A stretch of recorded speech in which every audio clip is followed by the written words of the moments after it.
Well, good morning, everyone. Thomas Montgomery here. We get together most weekday mornings at 8 o'clock Central to talk about strategies, tips, techniques, share success stories regarding the improvement of financial literacy and increasing access to capital.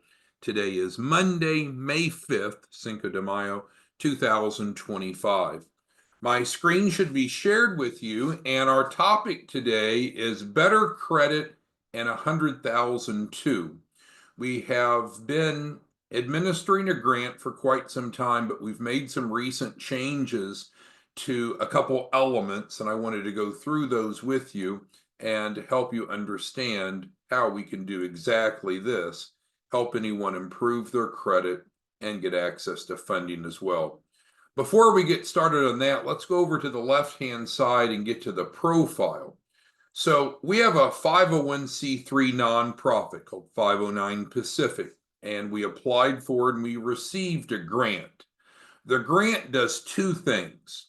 The grant, first of all, is focused on improving financial literacy. So let's talk about that for a moment.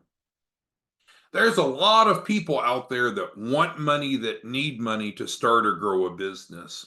However, in many cases, they don't understand what you know and what I know, what we know, which is that you must have a fundable business if you want business funding.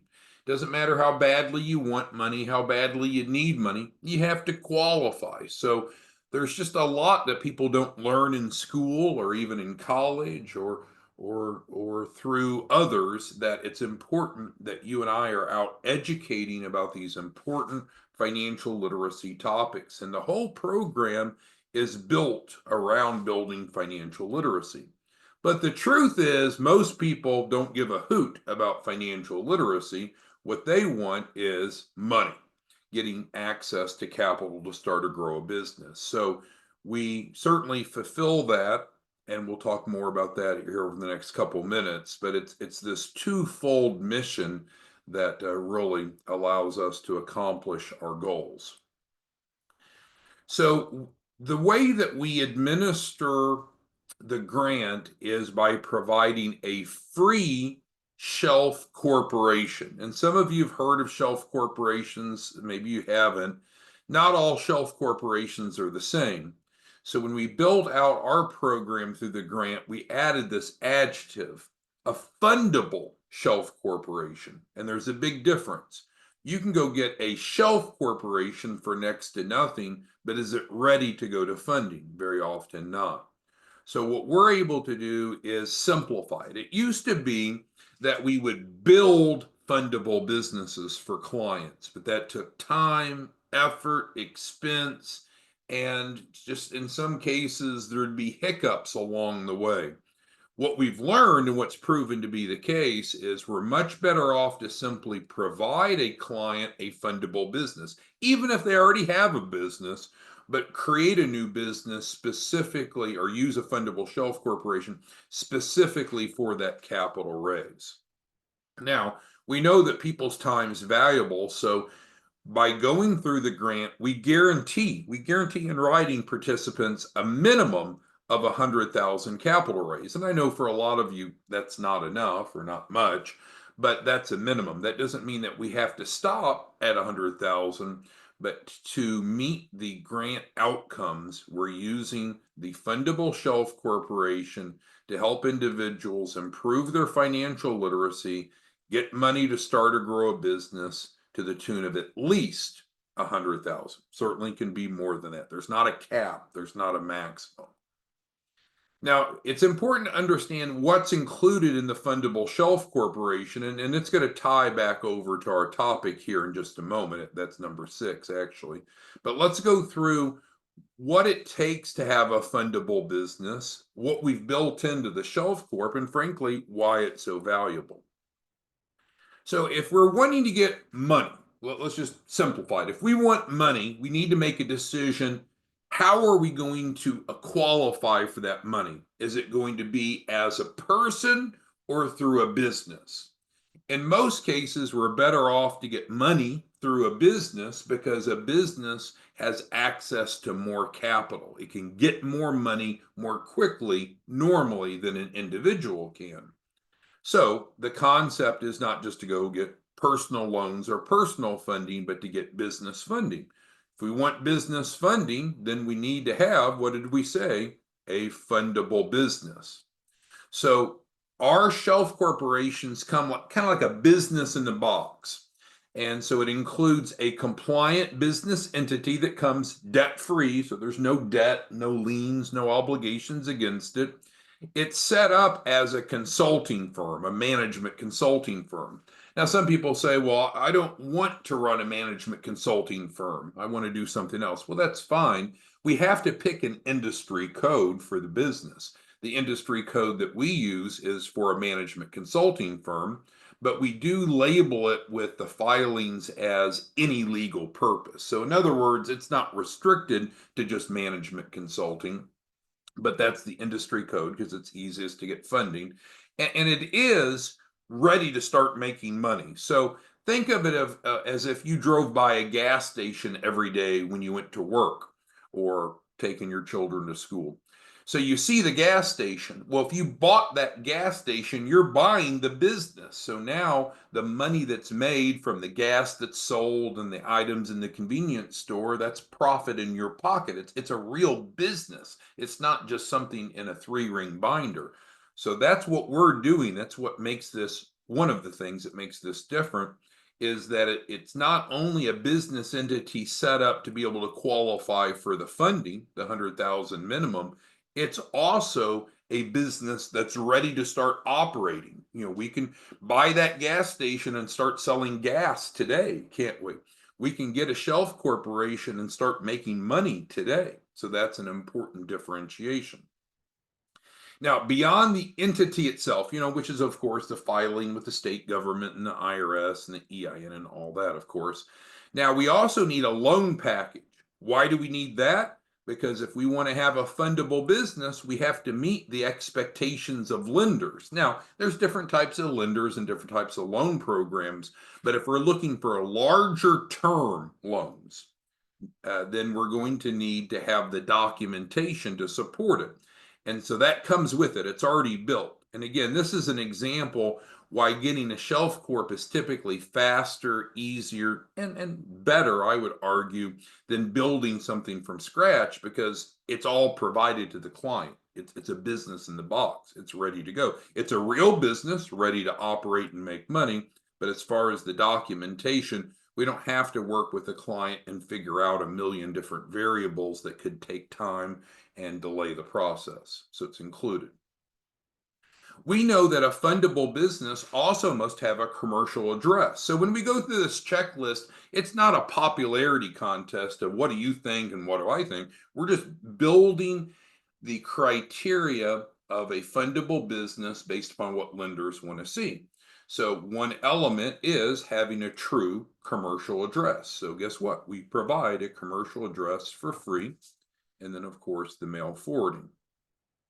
That doesn't mean that you have to operate the business from the address. You can operate the business from wherever you want. It's just the business is domiciled. Its official address is one that's credible to qualify for funding. Now, when we get past having the entity and the loan package and the address, we need to think about what's called the 3 C's. When you want to borrow money, especially for business, the 3 C's matter: collateral, credit, and capacity. We've built that in. So that's the whole reason we are awarded the grant, because it provides what's needed to have a fundable business. So from a collateral perspective, we provide $100,000 of accounts receivables, AR, real AR, shows on the balance sheet. That can be pledged as collateral, but also we can liquidate that and turn that into cash. So when we talk about this isn't the same 100,000 as this. It's an additional 100,000. So by someone getting a fundable shelf corp, they have a business that's ready to start making money. They have access to loans and financing, and additionally, then they have the AR, which can be liquidated. So if we said we need to cover the 3 C's, we've covered capacity or cash flow here. Here's our collateral. What are we left with? Credit. Well, there's 2 types of credit, isn't there? There's business credit of the business itself, and then there's personal credit of the business owner. Now, the truth is, some types of business funding and financing don't even look at the personal credit worthiness. But ignoring that for a moment, we're going to build the business credibility through the shelf court by adding trade lines, real trade lines. We're not going to do anything that's gray or fuzzy. So when we talk about trade lines, we're talking about real trade lines that can be used by the business. And then on the personal side, which is frankly our topic today, we have a new, enhanced, improved, and I think a very impressive approach to helping the business owners improve their personal credit. So again, business credit is different than personal credit. Personal credit can matter with some sources of funding and financing, not all, but we know that that can commonly be an issue, so we built that in. At the bottom here is just our contact information. This is a text support line, 903-347-8042, but it's not answered live. The live number is 903-200-8781. So we have a number that's answered live Mondays through Fridays. Best bet normally is to text. If you want to visit our nonprofit website, it's 509pacific.org. And then we have an on-demand training library of our past trainings on YouTube. All right, but let's get over to our main topic today. I wanted you to understand kind of the bigger picture. And one element of that, again, is helping clients improve their personal credit. So with that, let's start with just a quick kind of review of credit. So if we have bad credit, less than optimal credit, it's a reflection of us. Now, maybe there's a good reason for it. Maybe we want to ignore it. Maybe we have a reason to explain it away. But the bottom line is, if we don't have good credit, the rest of the world sees us as risky and possibly dishonorable, as if we don't do what we promised to do. So derogatory items that show on your credit can harm you in many ways. It can impact your insurance premiums, interest rates, access to employment, access to housing, but especially it can affect, as it relates to what we're doing here, access to loans and credit applications. So again, does personal credit matter in all cases when we're pursuing business funding, business financing? No. Can it matter on some applications? Yes. So it just makes sense to have a really strong credit profile, both from the business side, which we do, as well as from the personal side, which we're discussing now. I was at a legal conference about 2 weeks ago in Houston. Some of you heard me talk about that before. And there were about 100 attorneys in the room. And it was great. For 2 days, on a Thursday and Friday, we learned about a number of best practices. And so we've now had enough time to assimilate that back into our model. So as of today, May 5th, 2025, we have significantly changed, improved how we go about helping our participants with credit assistance. And again, it is free. It is free. So let's step back, though, and make sure we understand. So the FCRA, the Fair Credit Reporting Act, is one of the strongest consumer protection laws. It is designed to ensure the accuracy, fairness, and privacy of information in the files of the consumer reporting agencies. Think of Experian, Equifax, and TransUnion. Now, I think most of us as adults, we know that credit's important, but life can happen. And we hear about all these different strategies or all these different services, all these people or businesses that say they can help us with our credit. Well, a lot of them are frankly not very sophisticated. And we need to make sure, first of all, what we do is legal and compliant. We don't want to do anything that's going to get anyone in trouble. And then secondly, we need to recognize if we have derogatory items on our credit, it's really a legal issue. It's a legal issue, and we need to probably treat it as such. And if we do, we can have better outcomes. So specifically here it says the FCRA provides several protections for consumers dealing with credit report errors. So there's more than these three, but these three are relevant to what you and I do together. So we can dispute errors. And the truth is, we don't need to hire anyone to dispute errors.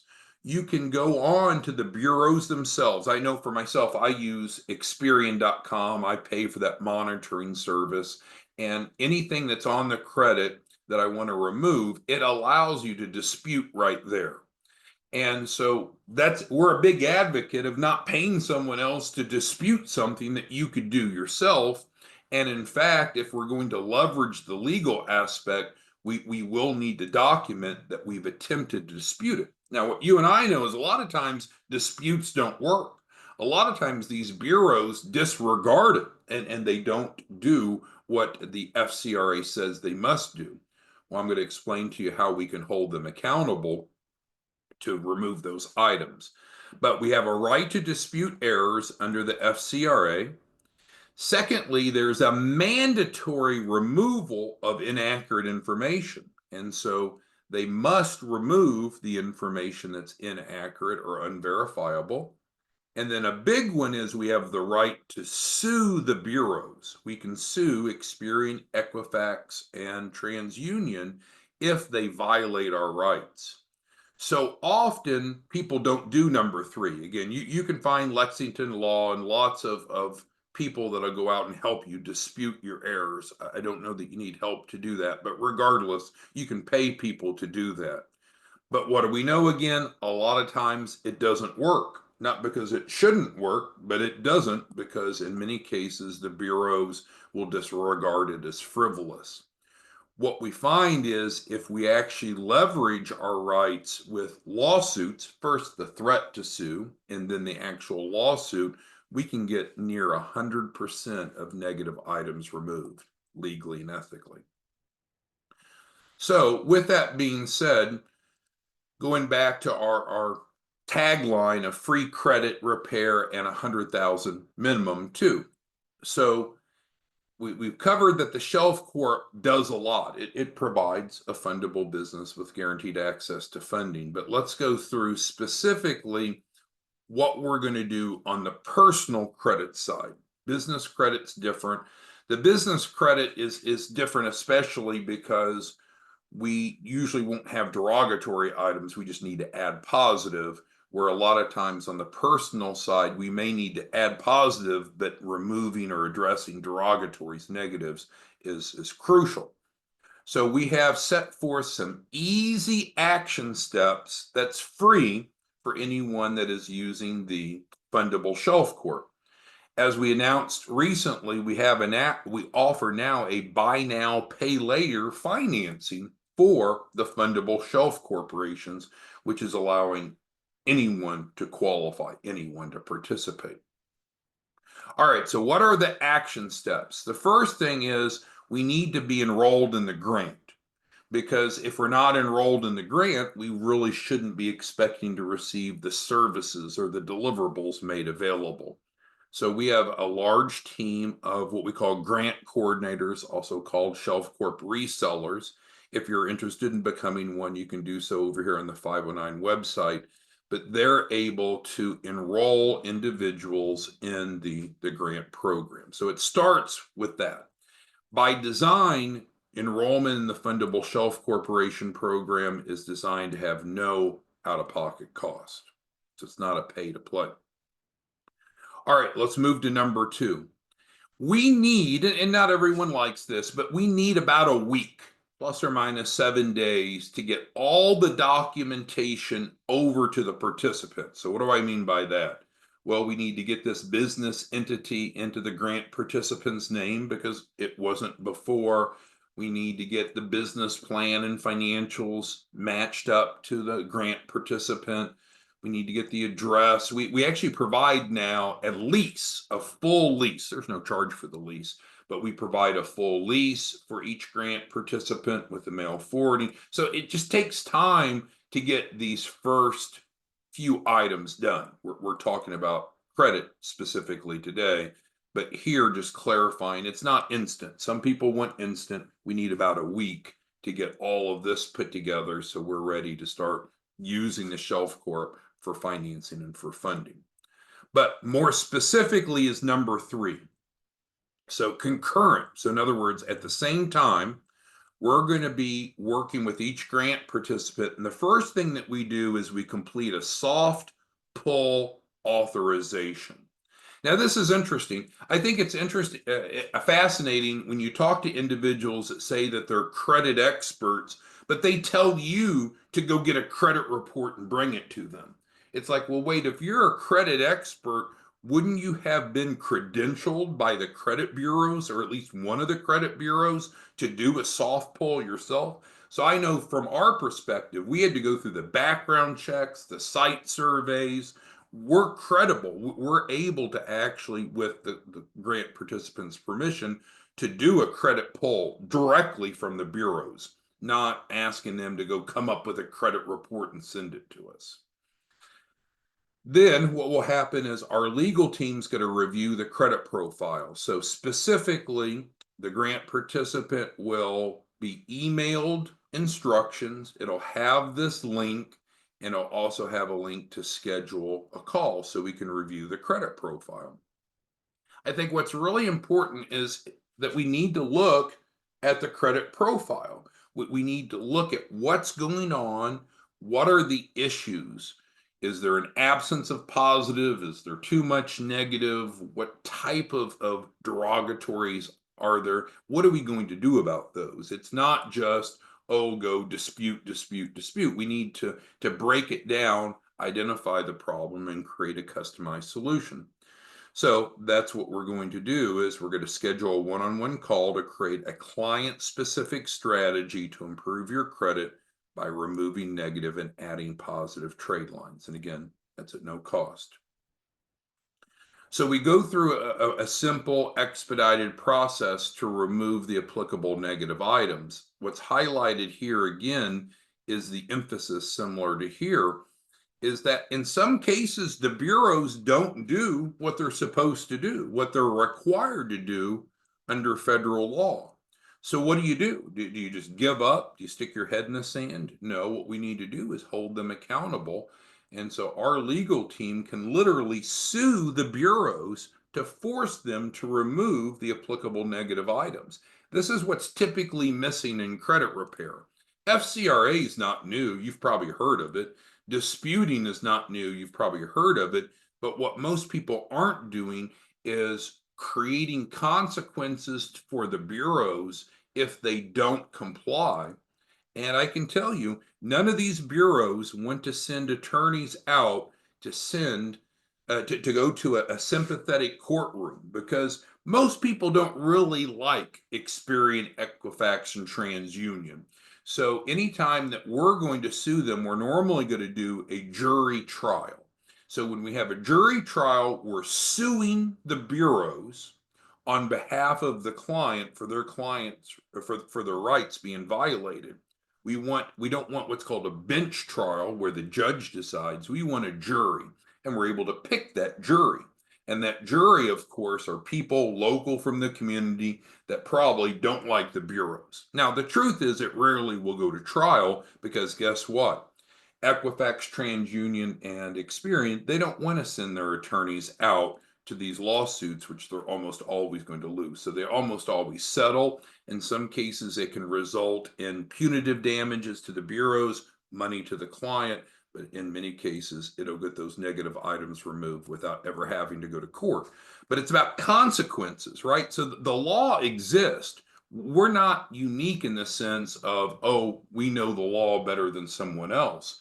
The difference is we have a legal team prepared, ready, able, capable to help our clients get the applicable derogatory items removed by holding the bureaus accountable. Significantly more advanced strategy.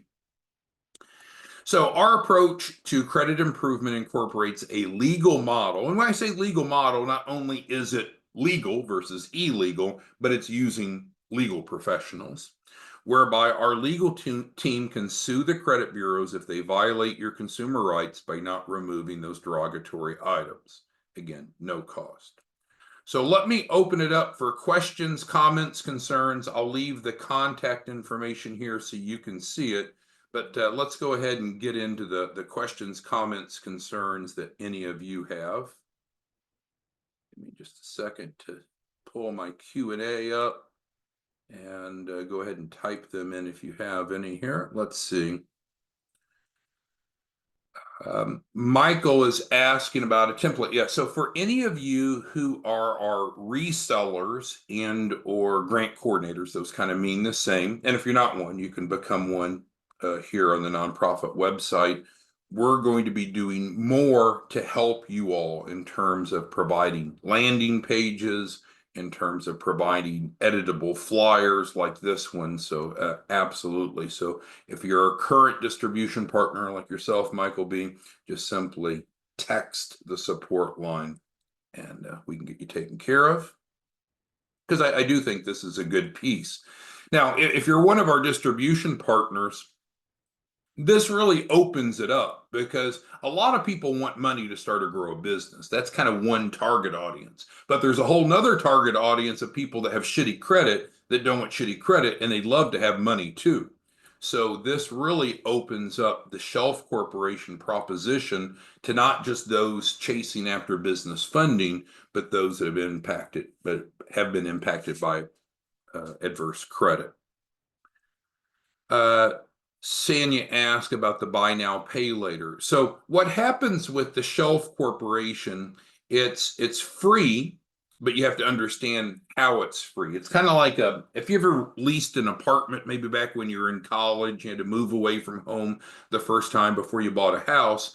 And so you needed to lease an apartment. And so they ask you for a deposit to make sure that you would do what you promised to do. So it's kind of that concept. The Shelf Corp, it does have a cost, but it's designed to be no out of pocket. It's designed to be 100% financed. And with that, then once we go through the process, then the grant reimburses the purchase price of the Shelf Corp. But it's designed to have no out of pocket expense. And then as Sanya was asking, we have the buy now, pay later option, which is great for people that have damaged credit. So if they can't get financing approved for the Shelf Corp, we can always go to the buy now, pay later, which is 0% interest, 100% approval. All right, so thank you, Sanya, for that question. And that goes kind of back to Keenan. So yes, with the buy now, pay later, everyone is approved. There are no minimum credit scores. There are no minimum documentation of income. So it's really an all approval buy now, pay later option. We call that the Sweet Pay program. But the bottom line is, don't worry too much about that. What we need to do is get you enrolled if you want to participate in a Fundable Shelf Corp. You'd work with one of our resellers, or if you're not working with one of our resellers, you can text us and we can get you referred to one. And so then once you have the Shelf Corp, we'll send you an app, a funding app, no hard inquiries. It'll get you your first tranche, your first round of offers. Most people will get 5 to 7 offers. Some will get more, some will get less. It's rarely more than 200 to 225,000, but it just depends upon your profile. The question I think some of you are asking is, well, what if my application doesn't get any cash offers? Again, not a problem. That's where the buy now, pay later comes in. But we don't need to start with the buy now, pay later. We need to start with getting you enrolled in the grant. We'll get the app over to you, and then the app will tell us if app meaning application will tell us if we need to do the buy now, pay later or not. All right. Narvel asked how long to funding. So what happens, as I mentioned, is we need about 7 days. And Narvel, I know this is going to probably frustrate you because if you already have everything together, you're already fundable, frankly, you could go to your bank today and get financing probably this week. If you need help having a fundable shelf corp or a fundable business through a shelf corp, it does take about a week. And then after that week, we can go ahead and start accessing the financing. So there is about a week lag. And I know that people don't always like that. But as I've explained before, it takes some time to get this done. All right. So again, yeah, if any of you have individual questions, I think the best bet is to text us, and that way we can figure out what our next step is in your individual case. But our goal today, kind of big picture, is to reiterate the outstanding value proposition we have with the fundable shelf corporations, making sure that everyone understands what our mission is to improve financial literacy and increase access to capital. But more than just that generic strategic topic, let's actually identify what we do. What are the deliverables? And of course, it's all in writing as well in the agreement, but we provide a spectrum of deliverables that allows individuals to be able to qualify for funding. And that, so when we say this, it's not just a tagline, it's true. We're going to help participants, grant participants, have better credit at no cost and guaranteed access to at least 100,000. And again, that's a promise, a commitment we make. It's part of how we applied for the grant and received the grant. All right, Joe's asking the same question that Michael B asked. How do we get this flyer? And again, we recommend texting the support line. I need to do a better job of getting you, Joe, and others to understand the support line, text line is the way to go. Again, don't confuse us. This is not answered live. We have 4 to 5 live operators answering this number during the day, during the week. But there's no one answering the text line because it's a text line. All right, so with that, I think we covered most. You might have some individual questions that we didn't get to. I appreciate you all joining us. We'll be back tomorrow morning, same time, same place.